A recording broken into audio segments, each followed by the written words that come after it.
ಕರ್ನಾಟಕದ ಇತಿಹಾಸದಲ್ಲಿ ಈ ತರದ ಘಟನೆ ಯಾವತ್ತೂ ನಡೆದಿಲ್ಲ. ಸಂಭ್ರಮ ಆಚರಣೆ ಮಾಡುವಂಥದ್ದು, RCB ಸಂಭ್ರಮ ಆಚರಣೆಯಲ್ಲಿ ಸಾವಿನ ಸೂತಕವನ್ನ ನಾವು ನೋಡ್ತಾ ಇದ್ದೀರಿ. ಈ ಸರ್ಕಾರಕ್ಕೆ ನಾಚಿಕೆ ಆಗ್ಬೇಕಾಗಿತ್ತು. ನನಗೆ ವಿರೋಧ ಪಕ್ಷದ ನಾಯಕನಾಗಿ ನನಗೆ ಮಾಹಿತಿ, ಅವ್ರ ಕಾರ್ಯಕ್ರಮ ಸನ್ಮಾನ ಮಾಡ್ತಾ ಇದ್ರೆ ಇಲ್ಲಿ 4 ಜನ ಸತ್ತಿದ್ರು. ನನಗೆ ಮಾಹಿತಿ ಇದೆ. ಒಬ್ಬ ಮುಖ್ಯಮಂತ್ರಿಗೆ ಸತ್ತ ತಕ್ಷಣ ಮೆಸೇಜ್ ಬರ್ತೈತೆ. ಸಾವಿನ ಮೇಲೆ ನೀವು ಸನ್ಮಾನ ಮಾಡಿದ್ರೆ ನಿಮ್ಮ ಈ ರಾಜ್ಯದ ಮುಖ್ಯಮಂತ್ರಿ ಅಂತ ಯಾರು ಹೇಳಕ್? ಈ ಕಾರ್ಯಕ್ರಮ, ಯಾವುದೇ ಕಾರ್ಯಕ್ರಮ ಮಾಡಬೇಕಾದ್ರೂ ಕೂಡ ಅವ್ರು ಮಾಡ್ಲಿ, ಯಾರೇ ಮಾಡ್ಲಿ, ನೀವು ಅನುಮತಿ ತಗೊಂಡಿದ್ದೀರಾ? ಎಷ್ಟು ಜನ ಸಂಖ್ಯೆ ಸೇರ್ತಾರೆ ಅಂತ ನಿಮ್ಗೆ ಏನಾದ್ರು ಮಾಹಿತಿ ಕೊಟ್ಟಿದ್ದಾರಾ ಪೊಲೀಸರು? ಏನೂ ಇಲ್ಲ. ಬರೋರ್ನೆಲ್ಲ ಬನ್ನಿ ಇವತ್ತೇ ಮಾಡಬೇಕು ಅಂತ ಏನಿತ್ತು? ನಾಳೆ ಆರಾಮ್ಸೆ 11 ಗಂಟೆಗೆ ಅರೇಂಜ್ಮೆಂಟ್ ಮಾಡಿ, ಬ್ಯಾರಿಕೇಡ್ ಮಾಡಿ, ವ್ಯವಸ್ಥೆ ಮಾಡಿದ್ರೆ ಈ ಅಮಾಯಕ ಜನಗಳ ಜೀವ ಉಳಿಸ್ಬೋದಾಯ್ತಲ್ಲ. ಸತ್ತಿರೋರು ಈ ದೇಶ ಕಟ್ಟಕ್ಕೆ ಹೊರಟಿರುವಂತ ಯುವಕರು ಸತ್ತಿರೋದು. ಅವ್ರ ತಾಯಿಗೆ ಏನು ಉತ್ತರ ಕೊಡ್ತೀರಾ ನೀವು ಇವತ್ತು? ಅವ್ರ ತಂದೆ ತಾಯಿಗೆ ಏನು ಉತ್ತರ ಕೊಡ್ತೀರಾ? ಸರ್ಕಾರ ತಪ್ಪು ಮಾಡ್ತು ಅಂತ ಕ್ಷಮಾಪಣೆ ಕೇಳ್ತೀರಾ ಅವ್ರ ಹತ್ರ? ಈ ರೀತಿ ನಾನು ಈ ತರ ಬೇಜವಾಬ್ದಾರಿ ಸರ್ಕಾರವನ್ನು ಯಾರು ನೆನ್ಸಕ್ ಸಾಧ್ಯನೇ ಇಲ್ಲ. ಆ ತಾಯಂದಿರ ಶಾಪ ಈ ಸರ್ಕಾರಕ್ಕೆ ತಟ್ಟುತ್ತೆ.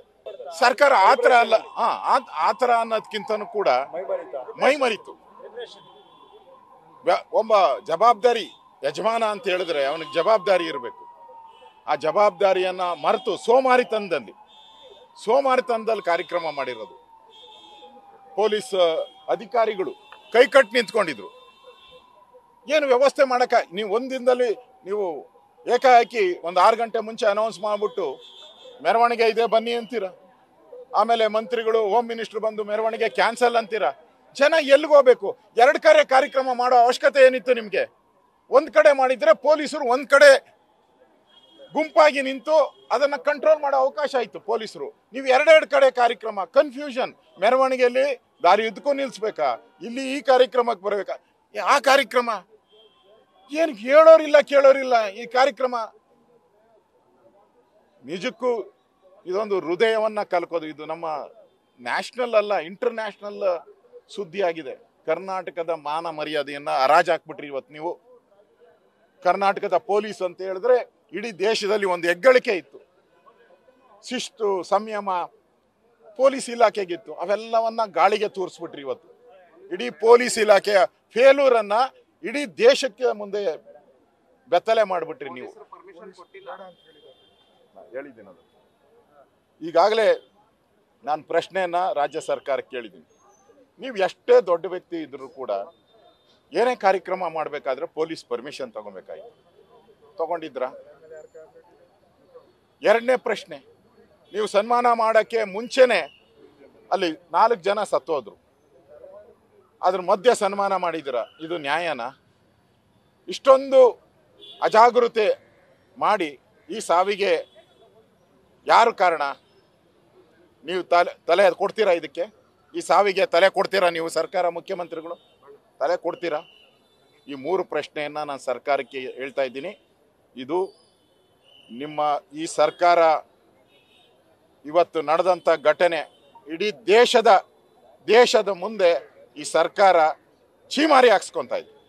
ಇದು ದೇಶದ ಮುಂದೆ ಆ ತಾಯಂದಿರು, ಸತ್ತಂತ ತಾಯಂದಿರು, ಅವ್ರ ತಂದೆ ತಾಯಿ, ಅವರ ಗೋಳು, ಅವ್ರಿಗೆ ಉತ್ತರವನ್ನ ನೀವು ಕೊಡಬೇಕಾಗ್ತದೆ. ಸರ್ಕಾರ ಒಂದು ಕಾರ್ಯಕ್ರಮವನ್ನು ಮಾಡಿದೆ. ಒಂದು ಪ್ರೋಟೋಕಾಲ್ ಪ್ರಕಾರ ಇರುತ್ತೆ. ಮಂತ್ರಿಗಳ ಮಕ್ಕಳು, ಮುಖ್ಯಮಂತ್ರಿಗಳ ಮೊಮ್ಮಕ್ಕಳು ಇವ್ರದೇ ರಾಜ್ಯಭಾರ ವೇದಿಕೆಯಲ್ಲಿ ಕಂಡಿದ್ದು ಇದು ಬಹಳ ದುರಂತವಾಗಿ ಕಾಣ್ತಾ ಇತ್ತು. ಸ್ವತಃ ವಿರಾಟ್ ಕೊಹ್ಲಿ ಬೇಸರವನ್ನ ಮಾಡ್ಕೊಂಡಿದ್ದು ಇದು. ನೋಡಿ, ಈ ಸರ್ಕಾರ ಅವ್ರ ಕುಟುಂಬದವ್ರನ್ನ, ಅವ್ರ ಬೆಂಬಲಿಗರನ್ನ ಕರ್ಕೊಂಡು ಅವ್ರ ಫೋಟೋ ಶೋ ಮಾಡ್ಕೊಳಕ್ಕೆ ಮಾಡಿದಂಥ ಕಾರ್ಯಕ್ರಮ. ಜನಗಳು ಬಂದಿದ್ದಾರೆ, ನಮ್ಮ ಮತದಾರರು ಬಂದಿದ್ದಾರೆ, ನಮ್ಮನ್ನು ಗೆಲ್ಸಿದಂಥ ದೇವರು ಬಂದು ಇದ್ದಾರೆ ಅಂತ ಅನಿಸ್ಲಿಲ್ಲ ಅವ್ರಿಗೆ. ಅವ್ರ ಕುಟುಂಬ, ಅವ್ರ ಸ್ನೇಹಿತರು, ಅವ್ರ ಫೋಟೋ ಶೋ, ಪ್ಲೇಯರ್ಸ್ ಜೊತೆ ಫೋಟೋ ತೆಗೆಸ್ಕೊಳೋದು, ಮಾತಾಡೋದು ಇಷ್ಟು ಮುಖ್ಯ ಆಯ್ತೆ ಹೊರತು ಆ ಜನತಾ ಜನಾರ್ದನ ರೋಡಲ್ಲಿ ನಿಂತಿದ್ದಾನೆ, ಅವನ ಸಾವಿನಲ್ಲಿ ನೋಡ್ತಾ ಇದ್ದಾನೆ, ಎದುರು ನೋಡ್ತಾ ಇದೆ ಅಂತ ಇವ್ರಿಗೆ ಅನಿಸ್ಲೇ ಇಲ್ಲ. ಇಂಥ ಹೃದಯಹೀನ ಸರ್ಕಾರ ಇವತ್ತು ನಾವು ನೋಡ್ತಾ ಇದ್ದೇವೆ. ಸರ್ ಎನಿ ಎನ್ಕ್ವೈರಿ ಏನಾದರೂ ಡಿಮಾಂಡ್ ಮಾಡ್ತಿದ್ದೀರಾ ಸರ್? ಇದು ನ್ಯಾಯಾಂಗ ತನಿಖೆ ಆಗಬೇಕು. ಸಿಟ್ಟಿಂಗ್ ಜಡ್ಜ್ ಯಾರೋ ಇವ್ರು ಬೇಕಾದಂಥ ರಿಟೈರ್ಡ್ ಆಗಿರುವಂಥ ನ್ಯಾಯಾಧೀಶರನ್ನ ಹುಡುಕಿ ತನಿಖೆ ಮಾಡಿಸಿದ್ರೆ ಈ ರಾಜ್ಯ ಜನ ಶಾಪ ಆಗ್ತೈತೆ. ಇದನ್ನು ನನಗನ್ಸ್ತತೆ CBI ತನಿಖೆಗೆ ಕೊಡಬೇಕು ಅಥವಾ ಸಿಟ್ಟಿಂಗ್ ಜಡ್ಜ್ ಜುಡಿಷಿಯಲ್ ಎನ್ಕ್ವೈರಿಯನ್ನು ಮಾಡಬೇಕು ಅಂತೇಳಿ ನಾನು ಮತ್ತು ನಮ್ಮ ನಾರಾಯಣ ಸ್ವಾಮಿಯವರು, ನಮ್ಮ ವಿಜಯೇಂದ್ರ ಅವರು ನಾವೆಲ್ಲರೂ ಆಗ್ರಹವನ್ನು ಮಾಡ್ತಾ ಇದ್ದೀವಿ. ಸರ್ ಇಲ್ಲಿವರೆಗೆ